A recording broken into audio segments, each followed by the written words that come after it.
2012 का चुनाव, आपकी माता जी नगर सेविका थी और पीडब्ल्यूडी की चेयरमैन भी उस टाइम पे उनको पदभार मिला था, तो उस टाइम पे वो डिस्क्वालीफाई हुए थे।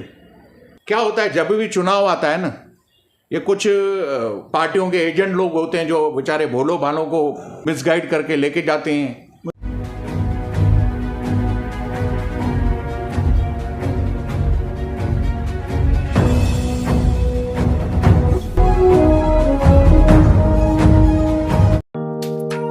Neeraj Vinod Burani's Spacecraft Interiors. Your space, our craft. Experienced and professional team. No hidden charges. Luxurious designs. Follow us on Instagram. Spacecraft Interiors.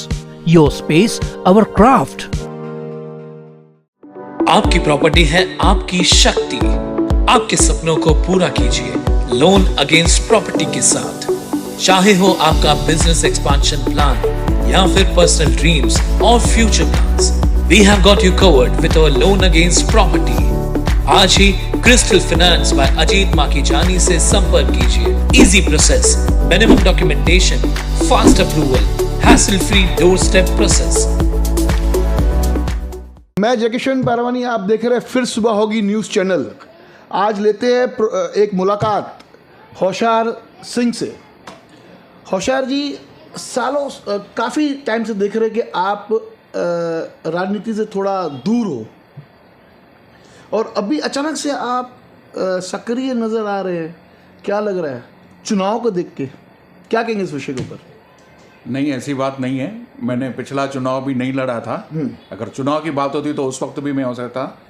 कहाँ ना कहाँ मुझे थोड़ा कुछ हेल्थ प्रॉब्लम हुआ था और उसकी वजह से मेरे पूरे परिवार ने मुझे इन सब चीज़ों के और अपना हेल्थ पे ध्यान देने के लिए बोला गया था।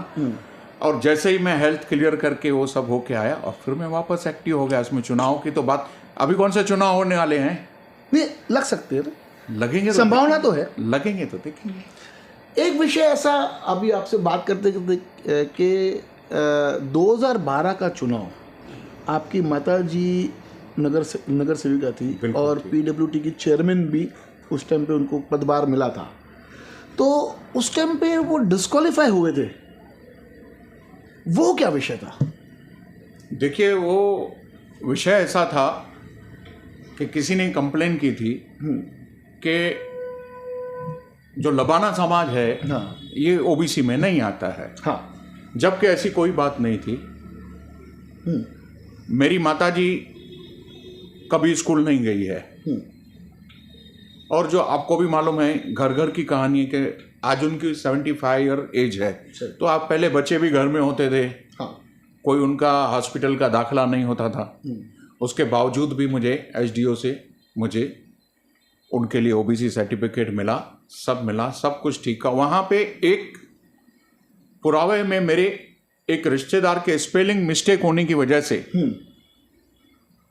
वो सफ़र करना पड़ा और उसके बाद में हम हाई कोर्ट गए थे, सुप्रीम कोर्ट गए थे। सुप्रीम कोर्ट में भी जाके सुप्रीम कोर्ट में भी हम केस जीत के आए, लेकिन इस बीच में दूसरा चुनाव लग चुका था और हम बाहर हो। 2017 का चुनाव लग चुका था। हाँ, उपचुनाव लग चुका था।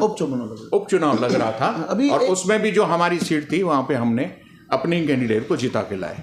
अभी एक दूसरा विषय से था, आप जैसे कह रहे हो कि भाई ओबीसी के लिए आपकी माता जी का जो सर्टिफिकेट था आप उसको सुप्रीम कोर्ट तक लेके गए और आपकी विजय हुई, ठीक है। लेकिन मैं अक्सर देखता हूँ कि अलग अलग पार्टियों के नेताओं के पास में आपके समाज के, लबाना समाज के लोग वहाँ पे जाके वहाँ पे मिलते हैं बड़े बड़े नेताओं से, उनको निवेदन देते हैं कि हमें हमको ओबीसी समाज में हमारा आरक्षण करवा के दीजिए। तो जब ये आप ओबीसी समाज में आते हैं तो ये आरक्षण करने का ये जो नेताओं को जाके जो अपील की जा रही है आपके समाज की तरफ से, ये कैसे हो रहा है सर? देखिए, मुझे भी व्हाट्सएप से और एसएमएस के माध्यम से ये चीज़ें पता चलती हैं। अभी अनुराग ठाकुर जी आए थे। हाँ, तो वहाँ पे हमारे समाज के कुछ लोगों का मैसेज आया था। हाँ, कि हम गए, हमने निवेदन दिया। उसमें निवेदन में लिखा हुआ है कि हमारी जाति को विमुक्त जाति में दाखिला कर लेने के लिए। अरे वो तो हम हैं ना, वो हम लोग 62 से हैं। 62 से उसमें फिर पुरावा दिया गया कि पंजाब में ओबीसी में आते हैं, राजस्थान में यहाँ पे आते हैं, यहाँ पे। उल्टा महाराष्ट्र गवर्नमेंट ने हमको विमुक्त जाति में रखा है, इसमें उससे ज्यादा फायदे हैं। विमुक्ति जाति में आज हमारे नौकरी में 3% का आरक्षण है, जहां के ओबीसी में 256 जातियां आती है, विमुक्त जाति में सिर्फ 14 जातियां आती है। अच्छा, सही। और एकदम खुला महाराष्ट्र गवर्नमेंट का एकदम खुला धोरण है कि अगर जहां भी विमुक्त जाति नहीं है तो ओबीसी ऑटोमेटिकली वहां पे उनको वो फायदा मिलता है। पर ये सब नेता लोगों के पास जो भीड़ लगती है, क्या होता है जब भी चुनाव आता है ना, ये कुछ पार्टियों के एजेंट लोग होते हैं जो बेचारे भोलो भालों को मिसगाइड करके लेके जाते हैं। मतलब पार्टियों के एजेंट, उनको कुछ जानकारी नहीं होता है। पार्टियों के एजेंट यानी आप किस पार्टी की तरफ इशारा कर रहे हैं? मतलब है अभी आप समझ सकते हो, कुछ नेता लोग तो राष्ट्रवादी कांग्रेस पार्टी के पास भी आते हैं। बिल्कुल आते हैं, बिल्कुल बिल्कुल। देखिए जो हमारा समाज है, तो आप भी राजनीति करो उनके साथ में? नहीं, क्योंकि हमको बड़ों ने सिखाया गया है कि कम से कम अपने समाज से कुछ भी नहीं करना चाहिए। सही। कम से कम अपने समाज में, क्योंकि कहाँ भी कुछ भी समाज हरदम काम आता है। दूसरा आमदार के पास में जाते हैं आपके समाज के लोग, ओबीसी के लिए जाते हैं, आरक्षण के लिए जाने के लिए कोई किसको रोक ही नहीं सकता है ना, जा सकते हैं ना। तो वहाँ पे आमदार का भी काम है, या जो भी उनको बोलना चाहिए कि आप ऑलरेडी हो उसमें, आप क्यों आते हो यहाँ पे। अनुराग ठाकुर जी जो यूनियन मिनिस्टर है अपने भारतीय जनता पार्टी के, स्टेट के मिनिस्टर, अपना केंद्र के मंत्री हैं, केंद्र मंत्री है, उनको भी मंच पे ज्ञापन दिया गया आपके समाज की तरफ से कि हमारे आरक्षण को आप ये सब जब है तो फिर ये सब क्या चल रहा है, ऐसे क्यों? कुछ नहीं, क्यों कुछ भी नहीं। इन सब चीजों में राजनीति? मैं इसके लिए आपको बताना चाहूंगा कि मेरे मित्र हैं आज, अभी वो भारतीय जनता पार्टी में श्री राजेश वद्रिया जी, हाँ, इनका कुछ टाइम पहले मुझे फोन आया था कि होशियार सिंह जी, आपके समाज के कुछ लोग लबाना समाज सर्टिफिकेट के लिए, ओबीसी के लिए आ रहे हैं और हमारे सामाजिक मंत्री से कल मीटिंग है, अगर आप आते हैं या रोशनी डालते हैं तो बहुत अच्छा होगा, आपको काफ़ी नॉलेज है ये चीज़ों का और आपके समाज का काम है। तो मैंने तुरंत बोला कि समाज का काम है तो मैं एकदम आपसे बंधा हुआ हूँ, समाज का क्या शहर का भी काम होगा, तो वहाँ पे हम लोग कोई पार्टी वार्टी नहीं देखते हैं। और उसके बाद में मुझे बोले गए कि आप जो भी कागज़ है मैं लेके श्री राजेश वद्रिया जी से मिला और वहाँ पे भी यही चर्चा है। तो उन्होंने मेरे से पहला ही सवाल ये किया कि आप तो हैं, बोला हाँ है ना, मैंने कभी नहीं बोला, बोलता ये क्यों आते हैं, मैं बोला आप पूछो ना ओबीसी के लिए, हाँ ये लोग क्यों आ रहे हैं हमारे पास, यानी आपके समाज के लोग उनके पास क्यों जा रहे हैं?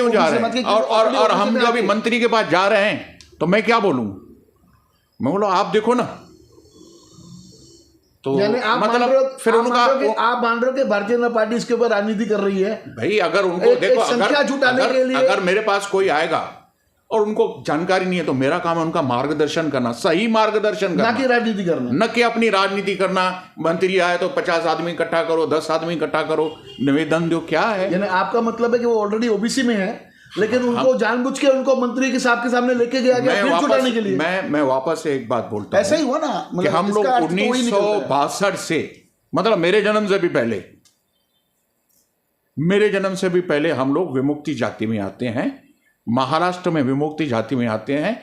और विमुक्ति जाति में आज नौकरियों में या हर चीज में बहुत से कोई कंपटीशन नहीं है, सिर्फ 14 जातियां आती हैं इसमें, जबकि ओबीसी में 256 जातियां आती है। तो बहुत अच्छा हमारा है, उनका फायदा लेना है। आज लाइए कागज पत्र, कुछ लोग हैं मैंने देखा है, कुछ लोग जो 90 से 2012 से आए हुए हैं, ज्यादा करके वो लोग इधर उधर घूमते हैं, बिना कागज के तो कुछ नहीं होगा ना, बिगैर कागज के तो कुछ नहीं होगा। यह बात मुझे वद्रिया साहब ने बोला कि आपको अगर मैं बोलूं, मैं बोला आप लीजिए कागज लीजिए, मैं बना के देने के लिए बाउंड हूं।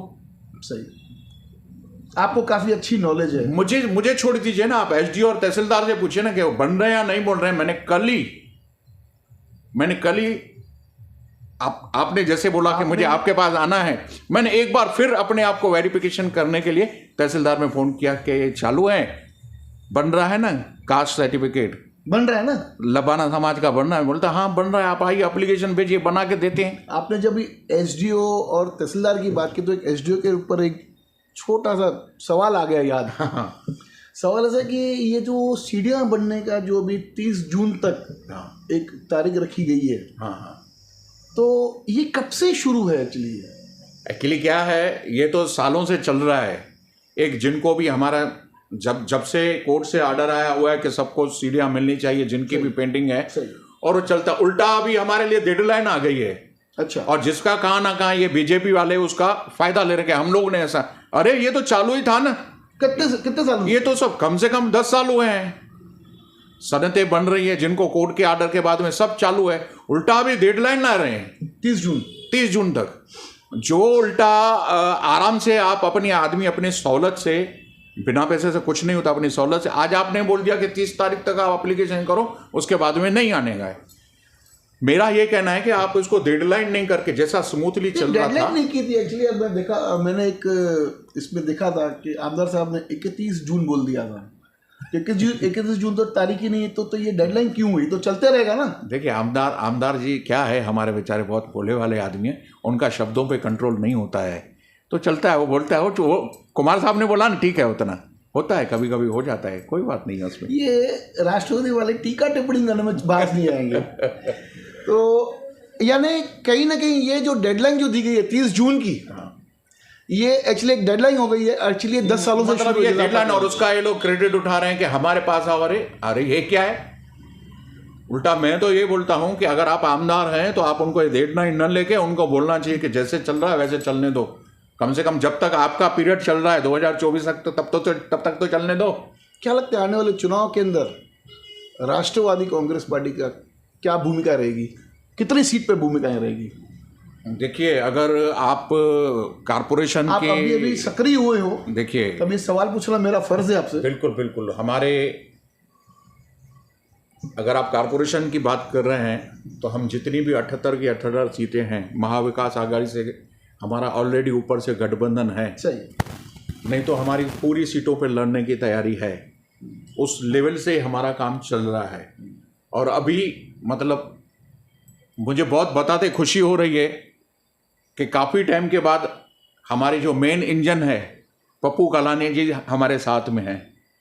तो ऐसा बोलते हैं ना कि हमारे इधर से आधा पौना वो सर का दर्द है ना, जो ये चुनाव कैसा होगा क्या नहीं होगा, कहाँ ना कहाँ वो हमारा ख़त्म हो गया है।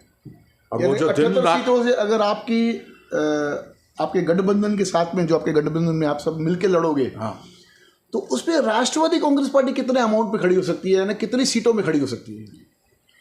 देखिए, जो अब ये जो हमारे वरिष्ठ लोगों का मैटर है, ये जो वरिष्ठ लोग हैं, नहीं, कितने सीटों पे चुन सकती है, एक आपके एनालाइज पूछ रहा हूँ। देखिए, अगर आप ऐसा देखेंगे तो हम पिछले भी हम लोगों ने गठबंधन में लड़ा था। हाँ। तो कम से कम 50% तो होता ही है। हाँ। 50% पे राष्ट्रवादी कांग्रेस पार्टी लड़ती है और 50% में अदर्स, जैसे लास्ट टाइम भी हुआ था वैसे ही हुआ। बहुत अच्छा लगा आज होशियार सिंह से काफ़ी सालों के बाद में आज वो कैमरा के सामने आए हैं। आगे भी आते रहेंगे और आगे चल के और भी बोलना चाहेंगे। एक और मैं बात बोलना चाहूँगा, खास विशेष करके मेरे समाज के लिए, कि आप किसी भी गलत फहमी में मत रहिए। आप अपने पुरावे लेके आइए, 62 के पुरावे लेके आइए, आपको यहाँ से ही सर्टिफिकेट बन के मिलेगा। कोई ऐसा इशू नहीं है, कोई नहीं है। मैं ही उल्लासनगर में हूँ, मेरी मम्मी का रद्द हुआ था और मैंने ही ओके करा के आया हूँ।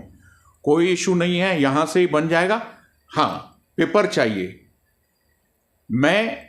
अगर आप उनकी जगह मुझे बोलते थे कि केंद्रीय मंत्री आ रहे हैं, मैं क्या मांगता उनसे, तो मैं सिर्फ एक ही बात मांगता उनसे कि भैया, ये जो आपने 62 का पुरावा मांगा है ना हमको, ये हमको 90 या 2000 से दीजिए। क्योंकि हमें सर्टिफिकेट मिला हुआ है विमुक्ति जाति, बंजारे, मतलब एक जगह रहते नहीं। आप बोलेंगे 60 साल का सर्टिफिकेट लेके आइए, तो कहाँ ना कहाँ मैं सिर्फ उतना ही उनसे ये फ़ायदा मांगूंगा कि जो आपने 62 का हमको डेडलाइन दिया है ना, वो हमको 2000 तक के कीजिए। 23 साल भी बहुत होते हैं। आपके जो समाज के जो बाद में के लोग जो महाराष्ट्र में आए, उनके सबके सर्टिफिकेट बन जाएंगे। हाँ, जो आए हैं बाहर से, सबका सब हमारा काम है। जो भी हम ये नहीं, हम कभी कोई भी, सबको फायदा मिलना चाहिए। तो मेरा यही है कि अगर निवेदन ये देना चाहिए कि 2000 से जो हमारा पुरावा है, मुझे मालूम है पुरावा कम लोगों के पास है, तो वो पुरावा 2000 से होना चाहिए।